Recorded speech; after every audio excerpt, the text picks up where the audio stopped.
Student, आज 13 अक्टूबर 2020 को हमारा सब्जेक्ट है कॉस्ट अकाउंटिंग। ठीक है, और इसमें कल मैंने आपको बता दिया था कॉस्ट सेंटर क्या होते हैं, कॉस्ट क्या होती है, एक्सपेंसेस क्या होते हैं, लॉस क्या होता है, प्रॉफिट सेंटर क्या होता है। आज हम करेंगे cost centre and profit centre दोनों में डिफरेंस।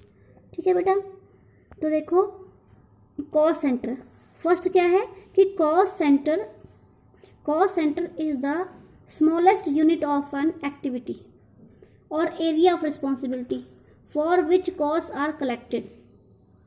ठीक है, कह रहा है cost centre is the smallest unit of activity, मतलब जो हमारा पूरा ऑर्गेनाइजेशन है, ठीक है, पूरा ऑर्गेनाइजेशन है, उसमें जो कॉस्ट सेंटर है वो स्मॉलेस्ट यूनिट ऑफ एक्टिविटी होती है, या वो एरिया ऑफ रिस्पॉन्सिबिलिटी हो सकती है जहाँ से कि कॉस्ट कलेक्ट करनी है।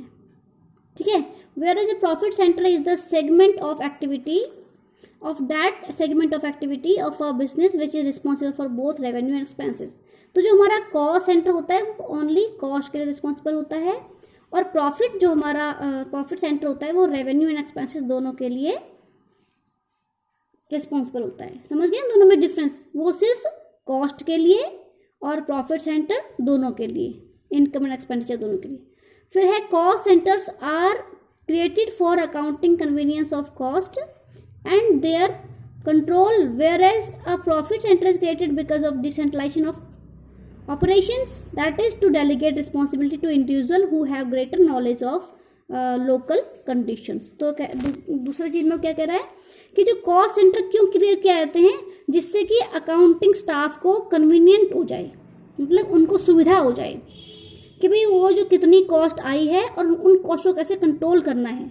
मतलब कॉस्ट सेंटर क्यों बनाए जाते हैं, जिससे कि कॉस्ट का पता लग सके, कॉस्ट को हम कन्वीनियंटली डिवाइड कर सकते हैं। जैसे प्राइम कॉस्ट में आपको अभी कॉस्ट शीट कराई थी, कॉस्ट प्राइम कॉस्ट में और फैक्ट्री कॉस्ट में और कॉस्ट ऑफ प्रोडक्शन में, सेलिंग कॉस्ट वगैरह, ठीक है, इन सब में इसको डिस्ट्रीब्यूट किया जाता है। और जहाँ पे कॉस्ट कंट्रोल हो रही है वहाँ पे उस कॉस्ट को, जहाँ पे कॉस्ट अनकंट्रोल हो रही है वहाँ पे कॉस्ट को कंट्रोल किया जा सके, इसलिए हमारे कॉस्ट सेंटर बनाए जाते हैं। जबकि प्रॉफिट सेंटर किसी एक ऐसे पर्सन को रिस्पॉन्सिबिलिटी डेलीगेट करने के लिए बनाए जाते हैं जिसके पास लोकल कंडीशन की ज़्यादा अच्छी नॉलेज हो। मतलब वो बंदा ऐसा होना चाहिए जो कॉस्ट को कंट्रोल कर सके, जिससे एक्सपेंसेस हमारे कंट्रोल हो सके और साथ में प्रॉफिट को हमारा बढ़ाया जा सके।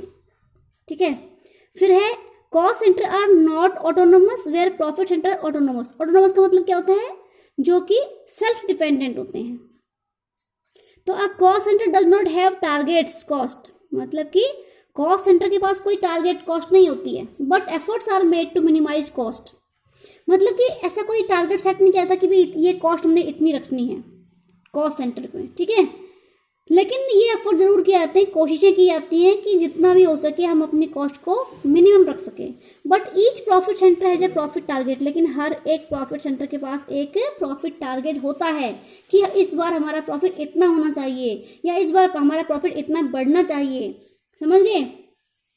फिर है there may be a number of cost centre in a profit centre as production और services, cost centres as personal impersonal, but profit centre may be a subsidiary company within a group और division in the company. ठीक है, तो कहता है कि एक company में, ठीक है, वो कह रहा है कि बहुत सारे कॉस्ट सेंटर हो सकते हैं।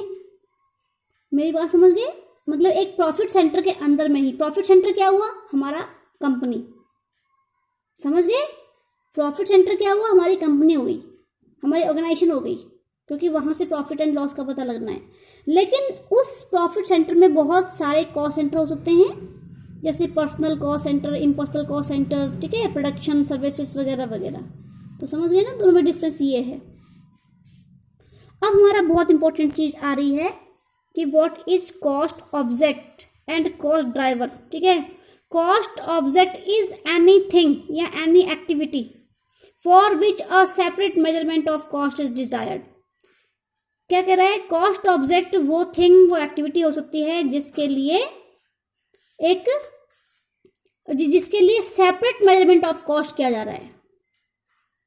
समझ रहे हो ना, कोई थिंग हो सकती है, कोई activity. In other words, if the users of accounting information want to know cost of something, this something is called cost object. यानी कि जैसे हम एक मशीन की कॉस्ट हमको पता करनी है, तो वो मशीन एक कॉस्ट ऑब्जेक्ट हुई, ठीक है। अगर हमको किसी डिपार्टमेंट की कॉस्ट पता करनी है, माना कि सेलिंग डिपार्टमेंट की या परचेज डिपार्टमेंट की या अकाउंटिंग डिपार्टमेंट की, इनकी कॉस्ट पता करनी है, तो ये सारे डिपार्टमेंट, ये सारी मशीनें हमारे लिए क्या हैं, कॉस्ट ऑब्जेक्ट हैं।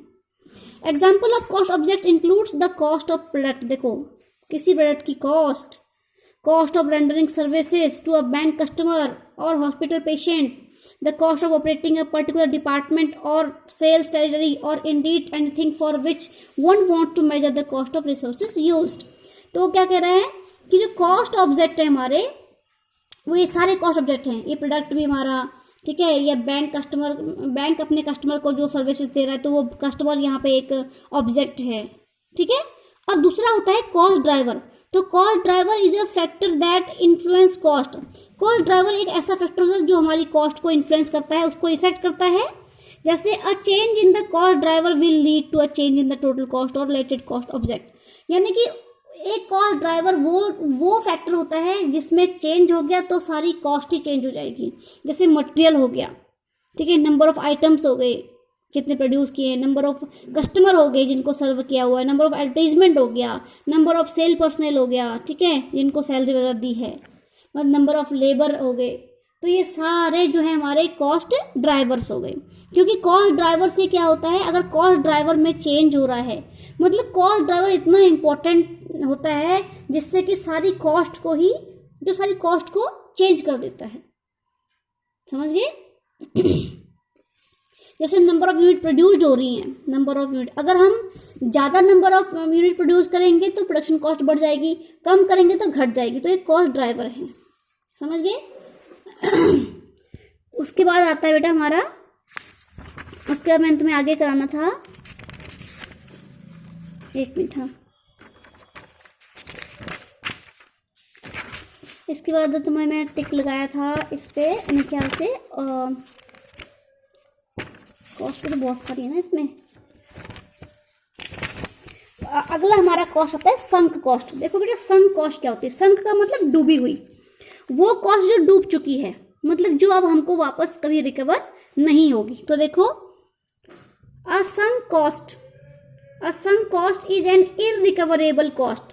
नाम से पता लग रहा है कि ये इररिकवरेबल है, यानी ये कभी रिकवर नहीं हो सकती है। और is caused by complete abandonment of a plant. जब एक प्लांट पूरी तरह से खत्म हो जाता है, ठीक है, पूरी तरह से खराब हो जाता है, तो वो जो प्लांट पे जो कॉस्ट लगी हुई है वो बिल्कुल ही डूब जाएगी। इसको संक कॉस्ट बोलते हैं।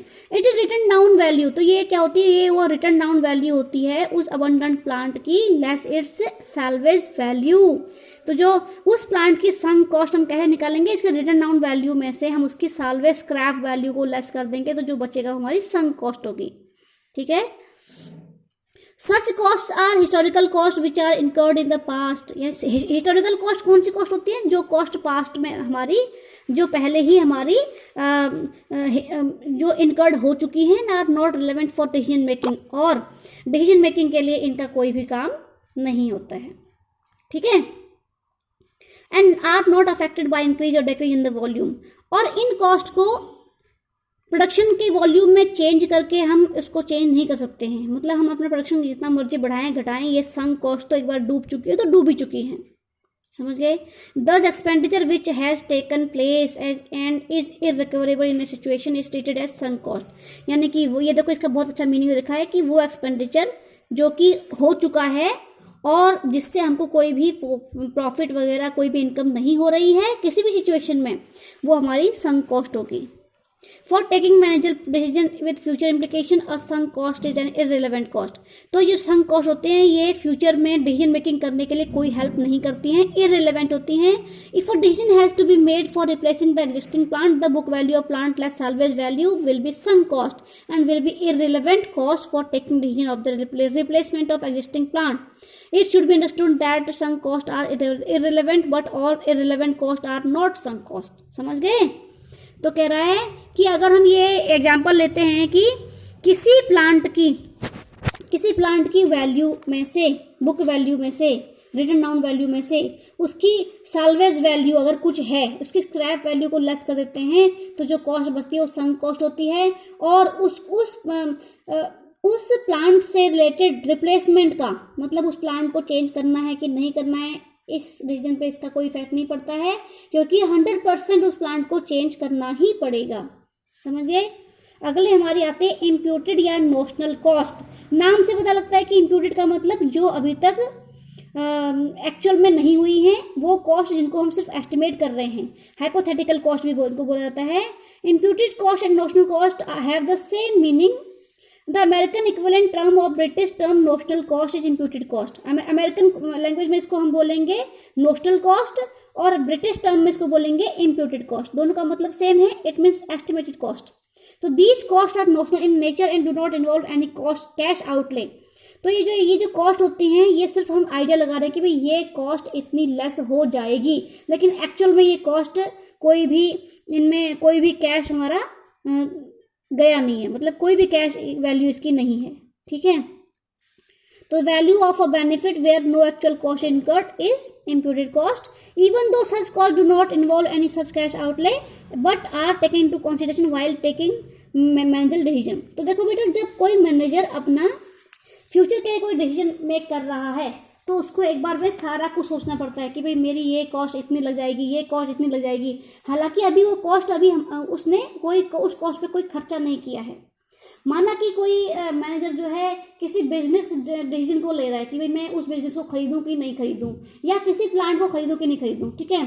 तो उस प्लांट को खरीदने पर उसका इतना खर्चा आएगा, इतनी कॉस्ट आएगी, इतना डेप्रिसिएशन आएगा, ये वो अभी से आइडिया लगा रहा है, लेकिन एक्चुअल में उसने वो प्लांट खरीदा नहीं है। तो ये जो अभी सिर्फ आइडिया लगा रहा है इसको हम बोलेंगे इम्प्यूटेड कॉस्ट या नोशनल कॉस्ट। ठीक है। एग्जाम्पल देखो, notional rent charge on business premises owned by the proprietor. देखो वो कह रहा है जो बिल्डिंग है या प्रीमिसेस है वो उस बिजनेस की, उस प्रोप्राइटर की अपनी है, लेकिन फिर भी वो नोशनल रेंट चार्ज कर रहा है। Interest on capital for which no interest has been paid. ठीक है। अभी क्या है कि इंटरेस्ट कैपिटल का आइडिया लगा दिया है लेकिन अभी तक कोई इंटरेस्ट पे नहीं किया है, तो ये सारी कॉस्ट क्या होंगी, हमारी नोशनल कॉस्ट होंगी। ठीक है बेटा। फिर है opportunity cost. Opportunity cost is the cost of selecting one course of action and the losing of other opportunity to carry out that course of action. तो अपॉर्चुनिटी कॉस्ट वो कॉस्ट होती है, आपने ये इकोनॉमिक्स में पढ़ा होता है कि अपॉर्चुनिटी कॉस्ट कौन सी कॉस्ट होती है। ये वो कॉस्ट होती है जब हम किसी एक, हमारे सामने 2-3 ऑप्शन है, उनमें से किसी एक ऑप्शन को हम चूज कर रहे हैं, तो एक ऑप्शन को चूज करने के लिए हमको दूसरे ऑप्शन को छोड़ना पड़ेगा ना। समझ रहे हो। तो वो उस छोड़ने के एवज में, उस छोड़ने के बदले में हमको कौन सी कॉस्ट से, कौन से प्रॉफिट से, कौन से कॉस्ट से हमको जो है गिव अप करना पड़ रहा है, सेक्रीफाइस करना पड़ रहा है, तो उसको हम अपॉर्चुनिटी कॉस्ट कहेंगे। It is the amount that can be received if the asset is utilise in its next best alternative. तो ये वो अमाउंट होता है अगर हम अपनी एसेट को किसी नेक्स्ट बेस्ट अल्टरनेटिव में लगाते। ठीक है। इट मीन्स क्या है कि अगर हमारे सामने, हमारे पास 1 लाख रुपीज़ है और हमने इसको इन्वेस्ट करना है, हमारे सामने एक ऑप्शन है कि भाई 10% पे हम इसको 10% इंटरेस्ट पे हम इसकी एफडी करा दें, तो 10% हमको मिल जाएगा। लेकिन हमारे सामने एक ऑप्शन और है कि हम इस 1 लाख रुपये को किसी कंपनी में लगा दें, उसके शेयर्स में लगा दें पैसा, और जहाँ से हमको 9% का डिविडेंड आ रहा है। तो 100% बात क्या है कि भाई हम क्या करेंगे, हम एफडी करेंगे, क्योंकि हमको 1% इंटरेस्ट ज़्यादा मिल रहा है। तो उस 10% इंटरेस्ट को लेने के लिए जो हम 9% का डिविडेंड छोड़ रहे हैं, सेक्रीफाइस कर रहे हैं, वही हमारी अपॉर्चुनिटी कॉस्ट होगी। समझ गए बेटा। तो सारा तुमने पढ़ना है आगे। उसके बाद हमारा क्या है कि एक्सप्लिसिट कॉस्ट। देखो बेटा, एक्सप्लिसिट कॉस्ट, इसको आउट ऑफ पॉकेट कॉस्ट भी कहते हैं। समझ रहे हो। Explicit cost refers to that cost involving immediate payment of cash outsider. मतलब जो कॉस्ट हम आउटसाइडर को पे कर रहे हैं, मेरी बात समझ गए, और इनकी हम बुक्स में एंट्री पास कर रहे हैं, इनको हम बोलेंगे एक्सप्लिसिट कॉस्ट। जैसे salary, wages, interest on capital वगैरह वगैरह, ये सारे किसको पेमेंट किए जा रहे हैं, ये आउटसाइडर को। जैसे सैलरी एंड वेजेस किसको पे किए जा रहे हैं, लेबर को पे किए जा रहे हैं ना, स्टाफ को पे किया जा रहा है। इंटरेस्ट ऑन कैपिटल ये प्रोप्राइटर को, प्रोप्राइटर भी बाहर का बंदा माना जाता है बिजनेस से। तो ये सारी कॉस्ट क्या है, एक्सप्लिसिट कॉस्ट है। ठीक है। They can be easily measured, उनको हम आसानी से मेजर कर सकते हैं। These cost are very much relevant in the consideration of price fixation during trade recession or when a make or buy decision in the is to be made. तो ये इन cost को बहुत ज़्यादा ध्यान में रखा जाता है जब प्राइस की फिक्सेशन होती है, सेलिंग प्राइस की फिक्सेशन होती है, या मेक और बाय का डिसीजन ले सकते हैं। मेक और बाय डिसीजन क्या होते हैं कि हमने किसी प्रोडक्ट को अपने कंपनी में के अंदर ही बनाना है, फैक्ट्री में ही बनाना है, या उसको बना बनाए खरीदना है, तो जो हमको सस्ता पड़ेगा हम वो वाला डिसीजन लेते हैं। दूसरी हमारी आती है इम्प्लिसिट कॉस्ट। तो इम्प्लिसिट कॉस्ट को हम बुक्स में एंट्री नहीं करते इनकी, ठीक है, क्योंकि हमने इसको तुरंत पेमेंट नहीं करना होता है। इन्हीं को इकोनॉमिक कॉस्ट भी बोलते हैं, जैसे कि cost of depreciation in non cash item हो गया। तो इनको जो है हमने कैश पेमेंट इनकी नहीं करनी है, ये सिर्फ इम्प्लिसिट होती हैं, समझ रहे हो। तो इनमें जो है मेन पॉइंट क्या है, immediate payment of cash. Implicit cost में हम इमीडिएट पेमेंट ऑफ कैश नहीं करते हैं, एक्सप्लिसिट कॉस्ट में हम इमीडिएट पेमेंट कर देते हैं। इम्प्लिसिट कॉस्ट को बुक्स में रिकॉर्ड नहीं किया जाता है, एक्सप्लिसिट कॉस्ट को हम रिकॉर्ड करते हैं। तो बेटा ये आपका चैप्टर आज कंप्लीट हो चुका है, समझ गए। तो शॉर्ट क्वेश्चन के देखो मैंने यहाँ पे सर्कल लगाए, सारे शॉर्ट क्वेश्चन आपने करने हैं, ये मैं करवा भी चुकी हूँ आप लोगों को। और इसमें से एक लॉन्ग क्वेश्चन सम आएगा बेटा, थ्योरी नहीं आती इसमें से, ठीक है। बाकी मैं आपको कल कराऊंगी।